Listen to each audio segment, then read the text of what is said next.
Hello friends, now let's see the interior of the urinary bladder.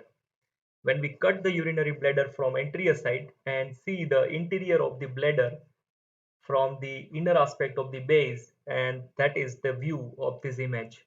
So this is the peritoneal fold what we are able to see, and on the posterolateral side of both the side of the base of the urinary bladder, the ureter enters, and ureter is crossed by this uterine artery from anterior side. So when we see the interior of the urinary bladder, we can see that there are so many irregular temporary mucosal folds are there. These temporary mucosal folds, they are present all around the interior of the bladder except in a triangular area which is situated on the base of the urinary bladder. So on the posterior side, and we can appreciate that area as a non-mucosal fold area, and that glistering flat portion, it is called as the internal trigone of the bladder. This interior trigone of the bladder is flat without any temporary mucosal folds because the submucosa which is present under the mucosa of this trigone is absent, and it is replaced by one muscle of the bell. That muscle of the bell, it is the continuation of the inner longitudinal layer of the ureter. This muscle of the bell, it is also called as the trigonal muscle. All these ruga or the temporary mucosal folds, they are present only when the bladder is empty. At the time of the filling of the bladder with the urine, these mucosal folds, they are going to disappear. Now when we see the boundaries of this internal trigone of the bladder, we can say that the apex, it is going to be present somewhere here, and at the apex we find the internal urethral orifice. In case of the male, just below the urinary bladder, at the neck of the bladder, just below it, we find the prostate gland and the median lobe of the prostate, which extends posterior to the internal urethral orifice, and that median lobe may bulge on the posterior aspect of the urethra, and that is called as the uvula-vasicae. So uvula vasicae is nothing but it is the elevation present on the posterior aspect of the internal urethral orifice because of the bulging of the median lobe of the prostate.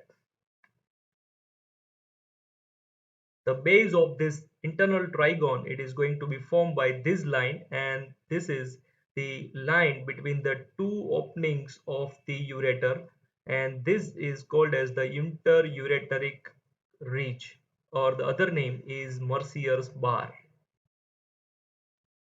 On the each side of the inter-ureteric ridge, we find the oblique slit-like opening of the ureter, and that is the ureteric orifice.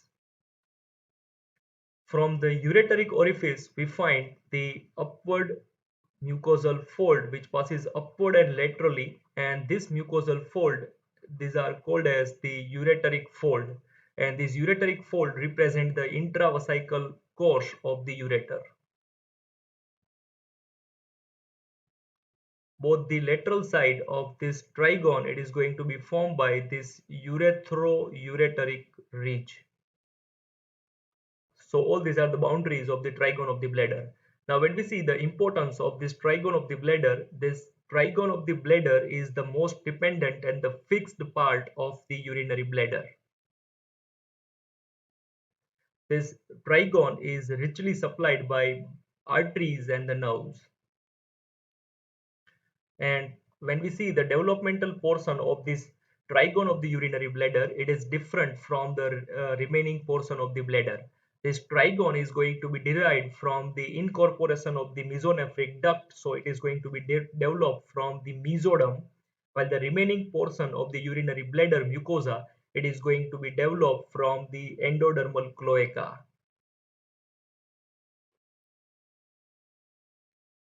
So all these are the importance of the trigone. Now, when we see the clinical importance of this trigone, as we have discussed, the uvula vasicae, which is situated just posterior to the internal urethral orifice, and it is because of the bulging of the median lobe of the prostate. In case of the old age, the benign prostatic hypertrophy occur, and that will lead to the enlargement of the median lobe of the prostate. And because of this enlargement of this uvula vasicae, that median lobe of the prostate, that will compress the urethra from behind, and that will lead to the retention of the urine, or in case of some individuals it may lead to the dribbling of the urine. And these are the main symptoms concerned with the benign prostatic hypertrophy.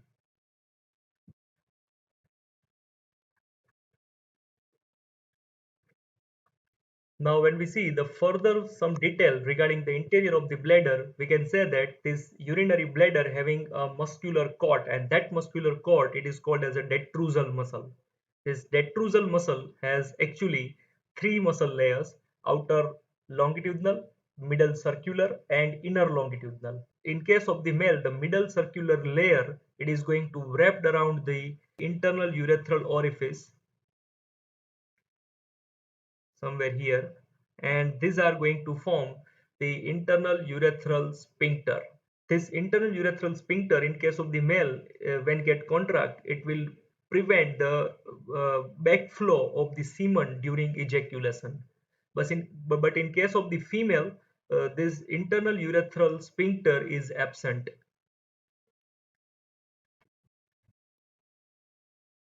So here we have seen the interior of the urinary bladder.